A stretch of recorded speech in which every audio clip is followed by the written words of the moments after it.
Vamos a darle la bienvenida a Andrea Groboco-Patel. Conocen a Andrea, conocen a la familia, hacen un trabajo de décadas ya por el país. Y Andrea es, bueno, primero que nada es mamá de 4 chicos, con lo cual tendrás una actividad bastante importante ahí. Sos vicepresidente de los Grobo, pero quería mencionar algo que se sabe un poco menos, esta sigla tan natural que le han puesto a la Fundación Flor, ¿verdad?, que es la Fundación para Liderazgos y Organizaciones Responsables. Y Andrea nos va a hablar sobre la diferencia tan interesante que hay entre administrar una empresa familiar agropecuaria y gobernar una empresa familiar agropecuaria, y hay una diferencia que Andrea nos va a contar. Gracias, bienvenida. Bueno, gracias y felicitaciones por este evento. La verdad que como es la primera vez estoy conociendo y aprendiendo. Gracias por presentarme como mamá, que creo que es el rol más importante que tengo en mi vida y es el que más disfruto. Siempre me presentan como la vicepresidente de esto, del otro, y yo termino diciendo soy mamá, soy esposa, todavía sigo casada en primeras nupcias, hay cosas que... Bueno, como bien ya dijo Juan, voy a hablar de esta diferencia entre administrar y gobernar, porque creo que un tema que tenemos en general en las organizaciones, en las pymes, es que no podemos dar el salto, pasar de una empresa pyme, una empresa familiar típica a seguir creciendo, a seguir reinventándonos, ¿no? Entonces, lo primero, no sé si alguien me pasa... Primero les voy a decir que nosotros empezamos en el año 84. Si bien podemos remontarnos antes de la empresa, mi padre, mi abuelo, diría que los Grobo empiezan en el año 84, cuando mi padre se separa de su hermano. Además, mi hermano se recibe de ingeniero agrónomo. Y yo digo que para un padre a veces es más fácil dar lugar a sus hijos que para un tío. Entonces, en aquel momento, mi hermano, que era muy innovador, quería hacer soja en una zona que éramos muy girasoleros, y era bastante complejo, si te venía yendo bien con el girasol, cambiar, ¿no? O era la época que todavía no había computadoras, estoy hablando hace 30 años, y nosotros pensábamos que ya habían unas IBM muy grandes y teníamos que dejar de contabilizar con unas máquinas muy grandes, con fichas. Entonces, papá y su hermano resuelven separarse de común acuerdo y a partir de ahí, en el año 84, fundamos los Grobo en sí. Y yo digo que ahí administrábamos el negocio. Administrar el negocio era que ejecutábamos, que comprábamos, que sembrábamos, que atendíamos el teléfono, que liquidábamos los sueldos. Eso es administrar. Administrar es cuando uno está en el día a día. Cuando claramente es una empresa donde la mayoría son miembros, son los dueños, y les cuesta o nos costaba darnos cuenta de lo que yo llamo el límite del crecimiento, ¿no? O sea, nos dábamos cuenta que nosotros no podíamos, si las horas del día no nos daban, no podíamos seguir creciendo, porque claramente éramos 3 personas más 2 o 3 empleados y bueno, y corríamos todo el día. Lo disfrutábamos, por supuesto que lo hacíamos con mucho cariño y mucha pasión, pero llegó un momento, después de unos cuantos años, que empezaron las dudas. Si estábamos disfrutando de la vida, si claramente teníamos el tiempo suficiente para hacer las cosas de la manera correcta, si teníamos que contratar más gente o no. Las dudas eran varias. Por ejemplo, volvamos a la anterior, tenía algunas cosas que quería contar. ¿Cómo seguir? Yo me acuerdo que teníamos reuniones de familia, porque en ese momento no puedo decir que eran directorios.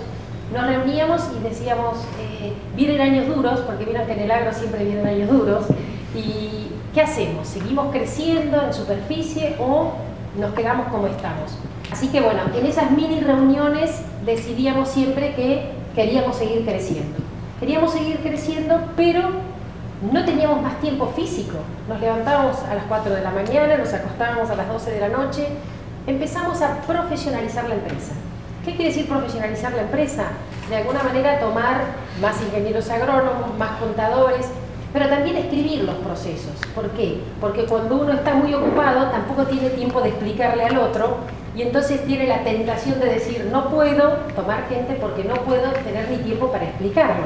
Entonces, no solo que contratábamos gente, sino que también escribíamos manuales, procesos, y todo eso en algún momento se transformó en una certificación. Certificamos normas ISO 9001 en el año 99, 2000, pero en realidad no era por el sello, porque realmente el sello todavía es el día de hoy que no paga nada. Lo que sí nos ayudó es a entender lo que hacíamos, cómo lo hacíamos y a escribir para la cantidad de ingenieros agrónomos que iban a atender las distintas superficies o las distintas zonas, pudieran hacerlo de la manera que nosotros queríamos que se hiciera, con nuestra cultura. Y así fue el primer paso de lo que yo llamo la profesionalización, las grandes dudas. Y viene la segunda parte, que yo digo que es la evolución elegida. Nosotros elegimos cómo seguir la segunda parte. Nos tomábamos el tiempo para reflexionar, para pensar cuál era el camino siguiente y cómo teníamos que dejar nuestro lugar, ¿no? Cómo hacíamos para dejar ese lugar a otras personas y qué hacíamos nosotros. Porque también cuando uno deja lugar, cuando uno arma su propia sucesión, la gran duda que uno tiene es ¿qué voy a hacer mañana? Si yo le dejo el lugar a alguien, ¿qué es lo que hago? ¿Cómo me reinvento? Digo yo, ¿no? Entonces, empieza la segunda parte, la de la expansión del negocio. La expansión del negocio fue gracias a esa profesionalización, pero también gracias a tomar más personas para que nos ayuden a gestionar, a administrar el negocio, ¿no? Y también nos empezamos a dar cuenta que la producción agrícola en Argentina en algún momento no era suficiente, ser solo productores agrícolas. Como todos sabemos, en el agro puede haber algunos momentos donde hay peores años, peores escenarios por temas climáticos, por temas precios. Entonces, cuando uno solamente se dedica al agro, está como muy atado a riesgos que no siempre puede manejar. Empezamos lo que yo llamo la integración. Decidimos que había que integrarse.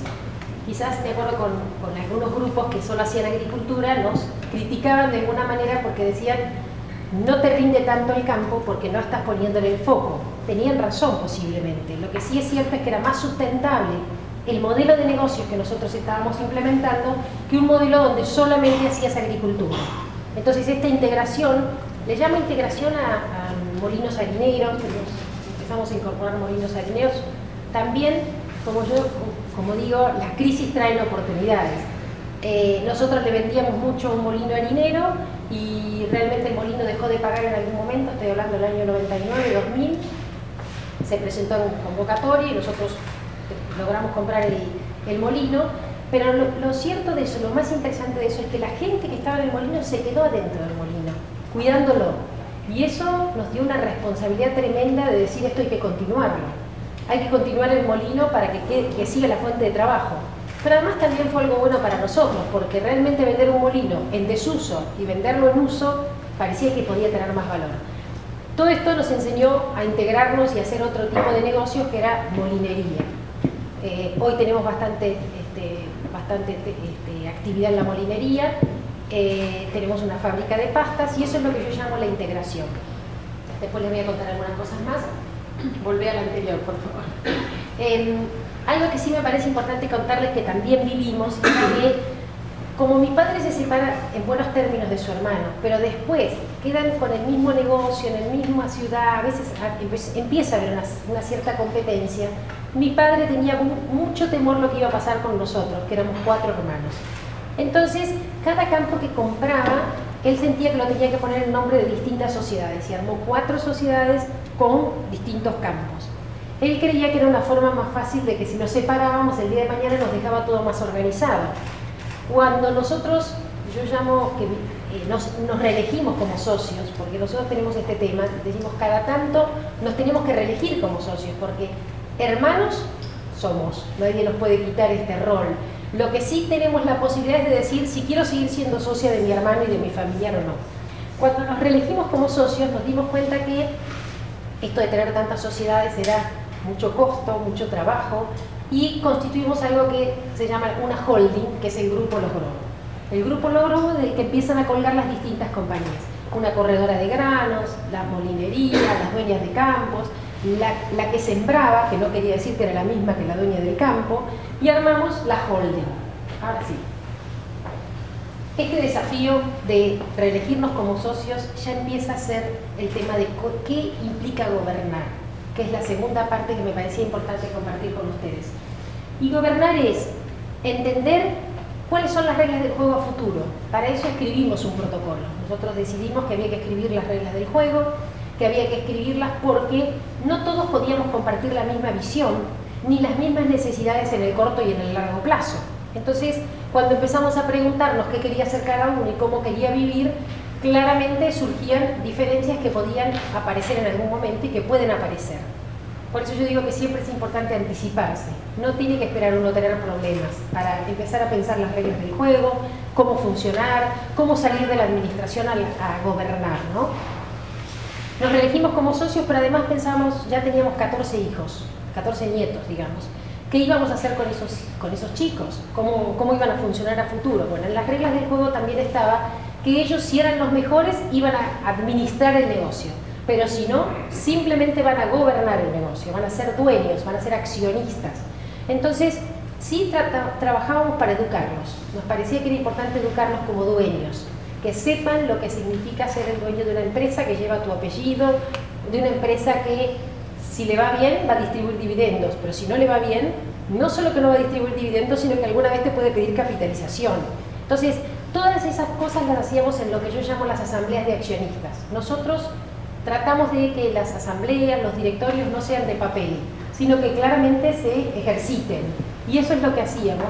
Y yo digo mucho, contarles rápidamente, otra cosa que hacíamos para educar a los hijos era, mis padres, para el Día del Niño no les regalaban juguetes ni les regalaban dinero, sino que les regalaban un ternero, un caballo, una montura, todo que tenía que ver con el agro, porque decían que era una forma también de inculcarle el cariño y el amor por el negocio agrícola. Así que también era una forma de educarlos y de enseñarles a los hijos a querer el negocio del agro, ¿no? Ahora sí, ¿cuál creo que fueron claves de, si puedo decir que es éxito, o las cuestiones que yo creo que valoro mucho, que valoro mucho en este cambio o en esta transformación que fuimos tratando de hacer? La primera, comunicación, unión y comunicación. Yo creo que hay que comunicar todo lo que a uno le sucede. Si uno se lo guarda es malo, porque en realidad en algún momento sale mal. Cuando uno va acumulando problemas, cuando lo tiene que terminar diciendo, no lo dice de buena manera. Entonces, comunicar. Aunque uno pelee, porque es lógico que uno pelee y discuta con sus hermanos, con sus padres y con su familia, nunca hay que guardarse lo que uno siente.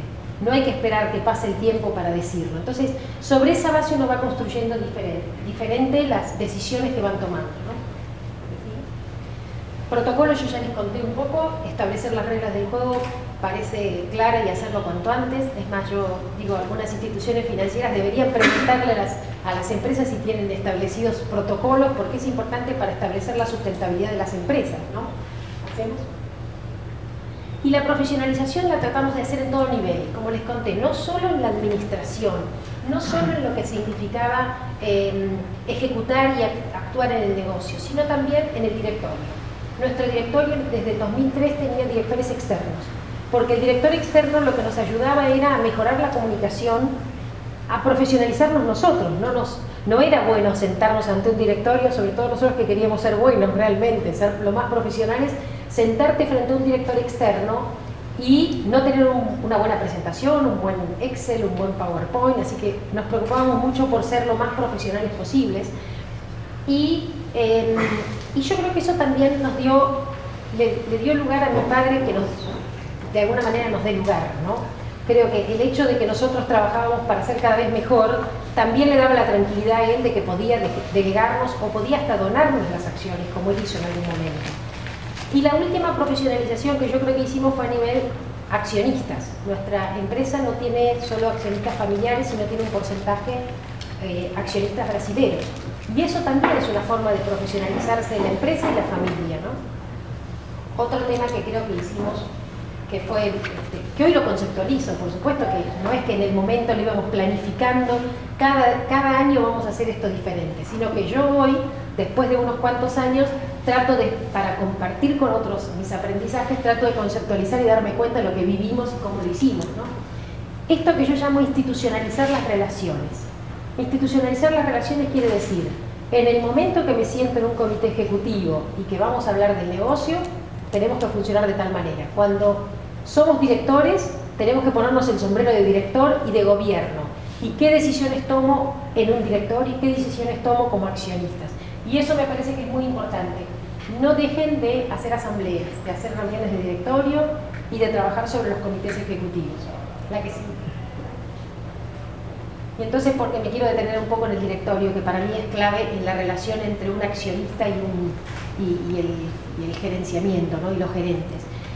Los directorios, ¿qué hacen? Porque la gente siente, bueno, si yo dejo mi lugar y me siento en el directorio, ¿qué voy a hacer en el directorio? Y desde el directorio, claramente lo que tengo que hacer es definir políticas. ¿Con qué políticas va a funcionar la gente en el día a día? ¿Con qué nivel de autorización? ¿Con qué nivel en qué momento tienen que consultarme y en qué momento pueden funcionar claramente con determinado presupuesto? El directorio está para analizar la gestión, para aprobar proyectos de inversión, para de alguna manera también supervisar y controlar, pero controlar desde otro lugar, no en el día a día, sino con un comité de auditoría, con un equipo de auditoría. El directorio está para nominar y de alguna manera establecer remuneraciones de corto y de largo plazo de los gerentes. El directorio lo que tiene que tener, para mí es importante esto que yo les contaba hoy de directores externos, aunque sea uno, alguien que no esté en el día a día. No tiene que ser alguien que no tiene ninguna habilidad específica, por supuesto tratemos de buscar gente que se sienta en el directorio, que tenga determinadas habilidades, determinadas características que nos aporten, que nos agreguen valor, ¿no? Pero siempre es bueno tener, aunque sea una vez por mes o cada 2 meses, alguien que se siente a mirar nuestra gestión y que se siente a mirar nuestra gestión y a preguntar. Y nos dejó a mí la administración, las finanzas, a mi hermano la parte agrícola y de negocios. Y eso fue importantísimo para nosotros, que nos dé lugar, pero cuando hay muchos jóvenes que me dicen, pero tengo mi viejo que no me da lugar, yo le digo, para nosotros no te creas que fue muy fácil. Tuvimos que trabajar muy duro, prepararnos muy bien y demostrarle a él que éramos buenos. Y es el día de hoy que yo todavía no escuché nunca que él me diga, qué bueno esto que hiciste. Permanentemente él nos marcaba lo que no hacíamos bien. O sea, claramente no es tan fácil, pero bueno, es parte de los dos, ¿no? Un padre abierto que dé lugar y unos hijos que demuestren y que se esmeren por tener ese lugar. Sucesión temprana hice yo también, hicieron mis hermanos, nosotros lo pusimos por protocolo. Yo dejé de ser la CFO hace casi 10 años y eso fue relativamente difícil, por supuesto que no es fácil hacer la sucesión y elegir a alguien que te reemplace. Yo les puedo asegurar que elegir a alguien que lo reemplace uno después disfruta dándose cuenta que puede ser mejor que uno. Creo que uno no deja el lugar porque dice, no, nadie va a poder hacer esto lo hago yo, nadie lo hace como yo. Yo estoy para decirles que la persona que yo elegí hizo las cosas mejor que yo logró. Y además, no solo que lo hizo mejor, sino que me dio la libertad a mí para hacer otras cosas, para reinventarme, para poder elegir otras cosas como estas. Si yo tuviera que estar detrás de las finanzas, seguramente no hubiera podido tener tiempo de preparar la presentación y de estar acá con ustedes, ¿no? Así que yo creo que hay que hacer sucesiones tempranas y anticiparse. Anticiparse no solo porque uno quiere hacer cosas que tenga ganas, sino también porque uno es mortal. ¿Qué pasa si después de tanto esfuerzo de construir algo, uno se muere y deja trunco el negocio, el sueño? Entonces, yo creo que todos tenemos que darnos cuenta que somos mortales y que es bueno que las cosas nos trasciendan. Para que nos trasciendan hay que armar sucesiones tempranas, hay que preparar gente, hay que tener gente al lado a la que uno le va compartiendo lo que va aprendiendo, el estilo, la cultura, y bueno, después soltarlos y sentarse a disfrutar lo que hacen otros, ¿no? Digamos, esto que decía recién, es dedicar tiempo a formar. Me parece que hay que dedicar mucho tiempo a formar a la gente y para que uno después pueda disfrutar esto, decir, uy, esta persona que estuvo al lado mío, mirá qué buena que es, mirá qué bien las cosas que hace, y para esto que como cada rato que es reinventarse. Pongan siempre en sus puntos tener cuadro de reemplazo. ¿Quién me va a reemplazar? ¿O quién va a reemplazar a tal? No por mí. También piénsenlo para los que están cerca de ustedes. ¿Quién va a ser el cuadro de reemplazo de esta persona clave? ¿La que sigue? Y esto de poder elegir, que es lo que yo estoy pudiendo hacer hoy, que es gracias a esta sucesión temprana, puedo elegir. Hoy en la empresa soy solo la dueña, directora, y me reservé soy más ejecutiva en una sociedad de garantía recíproca, porque junta algunas cuantas cosas que a mí me divierten, que es finanzas, pymes en crecimiento, y creo que es uno de los negocios que he encontrado en mi vida, que es ganar, ganar, ganar, donde todos podemos aprovechar de alguna manera esta sociedad para que nos vaya mejor. Entonces me reservé esta sociedad de garantía recíproca, donde trato de ponerle mi impronta, mi cultura, y donde cada tanto me meto y digo, uno tampoco puede perder el entrenamiento de fijar objetivos, de definir presupuestos. Entonces de ahí despunto este tema.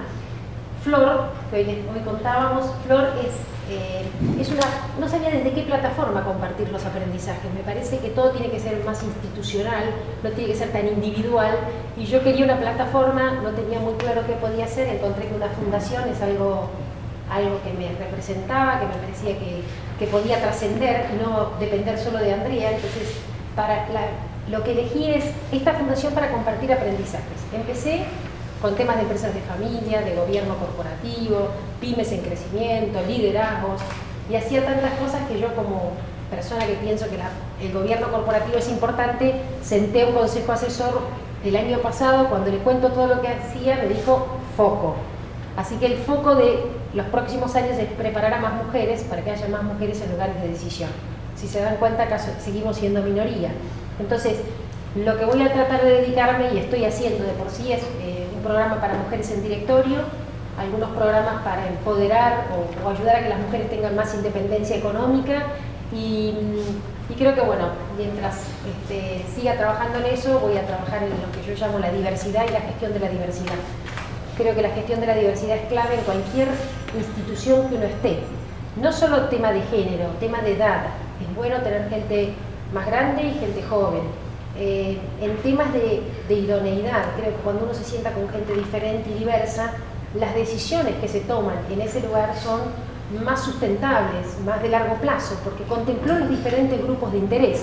Entonces, creo que el trabajo sobre la diversidad desde Flor es una plataforma que me divierte.